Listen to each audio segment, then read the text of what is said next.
Sud Radio Regard de Femme, Michel Vianès. Bonjour Michel.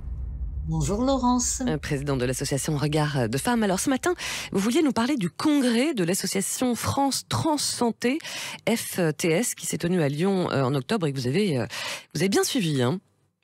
Oui, cette association donc, qui a été créée il y a 18 mois pour diffuser l'idéologie des traitements hormonaux. L'idéologie, vous dites. Hein. Oui, l'idéologie, oui, j'emploie ces mots à bon escient. Les traitements donc hormonaux et chirurgicaux de changement de sexe chez les enfants co-président, et c'est là où c'est inquiétant, des travaux de l'IGAS pour les prochaines recommandations à la Haute Autorité de Santé. L'IGAS, faut peut-être préciser ce que c'est, Michel. C'est l'Inspection Générale des Actions Sociales. Voilà.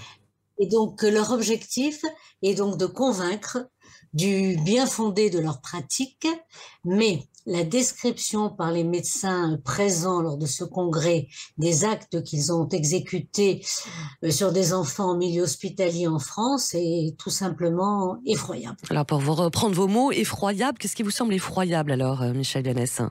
Je dirais tous les traitements décrits, mais il y a deux allégations qui me semblent particulièrement inquiétantes. Donc, comme je vous le disais, ils veulent imposer des standards de soins définis par des idéologies transactivistes, mais qui sont contraires à toute la législation nationale et internationale de protection des mineurs. Ils prétendent en particulier que l'enfance s'arrête au stade prépubertaire et bloquer la puberté peut se faire dès l'âge de 8 ou 9 ans. Et une des médecins présentes donc a confirmé l'avoir déjà fait, alors que, je rappelle, il n'y a pas d'autorisation de mise sur le marché des hormones sexuelles à l'autre sexe. Ouais. Quelles sont les autres revendications de cette association France Trans Santé alors ?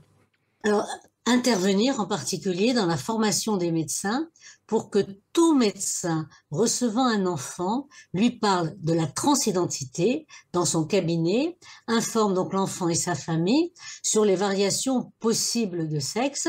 Donc ils ont une démarche active, sans attendre que l'enfant en parle, et donc imposer une idéologie à des patients, notamment mineurs, justement profitant d'une position dominante du prétendu sachant, et là aussi juridiquement extrêmement contestable et contraire d'ailleurs à la réalité, puisque faire croire à des enfants que tout est possible et sans effet sur leur développement est quand même un mensonge énorme. Justement, il faut peut-être rappeler quels sont ces effets sur le développement des enfants. Oui, eux-mêmes l'ont reconnu lors du congrès. Ils ont bien dit que c'était un choc pour les jeunes adultes de se rendre compte que les traitements avaient un impact sur leur sexualité, mais aussi sur leur développement osseux, et en particulier que les risques cardiovasculaires étaient 3 fois plus élevés chez les femmes trans. Mais ils n'en informent pas leurs patients, qui sont d'ailleurs considérés non pas comme des patients, mais comme des usagers de services de soins. Et on voit bien que médecins, laboratoires pharmaceutiques et cliniques chirurgicales se créent donc comme ça une patientèle à vie dont ils tirent d'énormes bénéfices. Oui, donc il y a la santé de nos enfants et en mettant en place une catastrophe sanitaire annoncée. Un manque de transparence en tout cas. Tout à fait. Ben voilà, c'était, on peut dire, un peu le coup de gueule de Michel Vianès ce matin. Merci beaucoup. Puis on peut bien sûr vous retrouver en podcast sur sudradio.fr et on vous retrouve le week-end prochain. Merci Michel. Merci Laurence. Merci, à très vite, à bientôt.